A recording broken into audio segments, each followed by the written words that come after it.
ಇಡೀ ದೇಶಕ್ಕೆ ಬದಲಾವಣೆಯ ಬೆಳಕು ತಂದ ಒಬ್ಬ ಸಾಮಾನ್ಯ ಯುವಕ, ಇಡೀ ದೇಶದ ಸಂವಿಧಾನವನ್ನು ರಚಿಸಿದ ಒಬ್ಬ ಅಸಾಮಾನ್ಯ ನಾಯಕನಾದ ಡಾಕ್ಟರ್ ಭೀಮ್ರಾವ್ ರಾಮ್ಜಿ ಅಂಬೇಡ್ಕರ್ ಅವರ ಕತೆ ಇದು.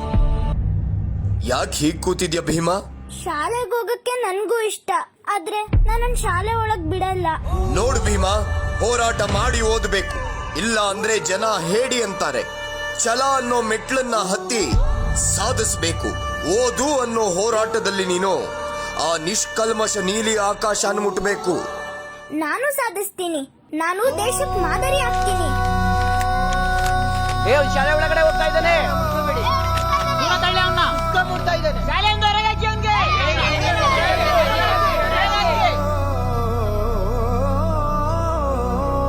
ಪುಸ್ತಕ ಅಂದ್ರೆ ನನಗಿಷ್ಟ, ನಾನು ಓದ್ತೀನಿ. ನಿಲ್ಲು, ಮುಟ್ಬೇಡ ನನ್ನ, ದೂರ ನಿಂತ್ಕೋ. ಪ್ರಪಂಚ ನೀನೇ. ವಿಜಯ್ ಮಾತ್ರ ಮೈ ಚಳಿ ಬಿಟ್ಟು ಅದನ್ನ ಬಹಳ ತಲ್ಲೀನಾಗಿ ಪರ್ಫಾರ್ಮ್ ಮಾಡಿದ್ದಾನೆ. ಜೀವನದ ಚಾಲೆಂಜ್ಗಳನ್ನ ಏಣಿಗೆ ಹೋಲಿಸ್ಕೊಂಡು ಮಾಡಿರೋದಿದೆಯಲ್ಲ, ಅದು ಬಹಳ ಖುಷಿ ಕೊಡುತ್ತೆ, ಒಂಥರ ರೋಮಾಂಚನ ಆಗುತ್ತೆ. ನಾನೆಷ್ಟು ನಿನ್ನ ಹತ್ರ ಬರೋಕೆ ಪ್ರಯತ್ನ ಪಡ್ತಿದ್ದೀನೋ ಅಷ್ಟೇ ಜನರು ನನ್ನನ್ನ ದೂರ ಮಾಡ್ತಿದ್ದಾರೆ. ಪ್ರಪಂಚ ನೀನೇ, ನನ್ನ ಪ್ರಪಂಚ ನೀನೇ. ಭೀಮಾ, ತರಗತಿ ಒಳಗಡೆ ಬಂದ್ರೆ ನಾವು ಕೂತ್ಕೊಳ್ಳಲ್ಲ. ಪ್ರಾಣ ನೀನೇ, ತ್ರಾಣ ನೀನೇ, ಪ್ರಪಂಚ ನೀನೇ, ನನ್ನ ಪ್ರಪಂಚ ನೀನೇ. ಕಷ್ಟ ನನ್ನೊಡನೆ ಮಣ್ಣಾಗಲಿ, ಜಗದ ಸುಖ ನಿನ್ನ ಕೈ ಸೇರಲಿ. ನಿನ್ನ ಕಣ್ಣಲ್ಲಿ ಹನಿ ನೀರು ಬರದಂತೆ ಕಾಯುವೆನು. ಪ್ರಪಂಚ ನೀನೇ, ನನ್ನ ಪ್ರಪಂಚ ನೀನೇ. ನೀನೇ ಎಲ್ಲ, ಬೇರೇನಿಲ್ಲ. ಪ್ರಪಂಚ ನೀನೇ. ಜಾತಿ ಹೆಸರಲ್ಲಿ ನಮ್ಮನ್ನ ಬೇರೆ ಮಾಡಿರೋದು ಯಾರು? ಇದನ್ನೆಲ್ಲರೂ ಒಪ್ಕೊಂಡಿದ್ದಾರೆ. ಯಾವ್ದೋ ಪುಸ್ತಕದಲ್ಲಿ ಬರ್ದಿರ್ಬೋದು. ಪುಸ್ತಕದಲ್ಲಿ ತಪ್ಪು ಬರ್ತಿದ್ರೆ ಅದನ್ನ ಒಪ್ಕೋಬೇಕಾ? ಒಂದಿನ ನಾನೇ ಪುಸ್ತಕ ಬರೀತೀನಲ್ಲ, ಆಗ ಇದನ್ನೆಲ್ಲ ಸರಿ ಮಾಡ್ತೀನಿ.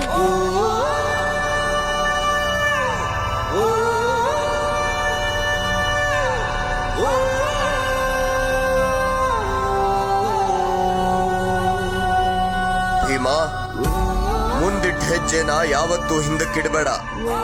ನೀನಿಡೋ ಪ್ರತಿ ಹೆಜ್ಜೆಲೂ ಅಸಹಾಯಕರ ಗೆಲುವಿದೆ, ನೊಂದವರ ಸಂತೋಷ ಇದೆ, ಇವರೆಲ್ಲರ ಮುಂದಿನ ಭವಿಷ್ಯ ಇದೆ. ಅಪ್ಪ, ಮುಂದೆ ನಾನು ಎಂತ ಕೆಲಸ ಮಾಡ್ತೀನಿ ಅಂದ್ರೆ ಎಲ್ರೂ ಸಮಾನವಾಗಿ ಬದುಕಬೇಕು, ಎಲ್ರಿಗೂ ನ್ಯಾಯ ಸಿಗೋ ತರ ಮಾಡಿ, ಎಲ್ರೂ ಭಯ ಇಲ್ಲದೆ ಬದುಕೋ ತರ ಮಾಡ್ತೀನಿ. ಒಂದೇ ಒಂದು ಏಣಿ ಇಟ್ಕೊಂಡು ಅದರಲ್ಲಿ ಡ್ಯಾನ್ಸ್ ಇತ್ತು, ಆಮೇಲೆ ಅದರಲ್ಲಿ ಒಂದು ಮೀನಿಂಗ್ ಇತ್ತು. First is trying to claim but everybody is avoiding ಅಂತ ಒಂದು ಮಾತು. ನೀನು ತಂಪಾದ ಸೊನೆ ಏನು, ಏನೆಂದು ನಿನ್ನ ಅಡೆಯಲಿ. ಭೀಮಾ, ಒಂದ್ ಮಾತು ನಡ್ಸ್ಕೊಡ್ತೀಯ?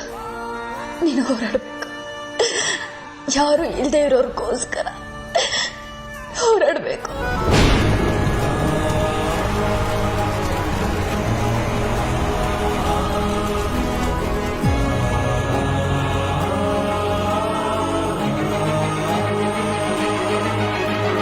ರಾಷ್ಟ್ರ ಸಂವಿಧಾನಕ್ಕೆ ನೀನೆ ಶಿಲ್ಪಿಯು, ನೀನೆ ಶಿಲ್ಪಿಯು, ದಾರಿದೀಪವು ನೀನೆ ಕಲಿಸಿಕೊಟ್ಟೆ.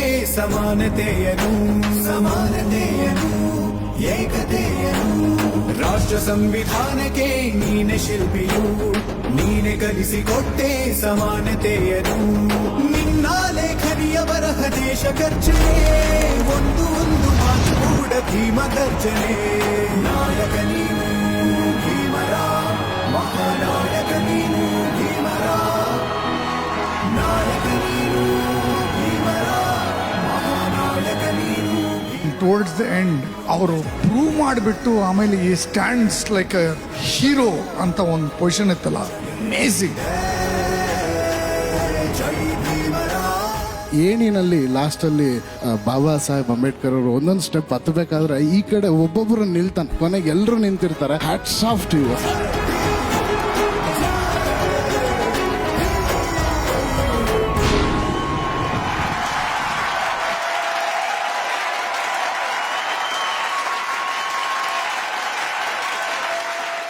ಜೀ ಕನ್ನಡ ಬಯಸಿದ ಬಾಗಿಲು ತೆಗೆಯೋಣ.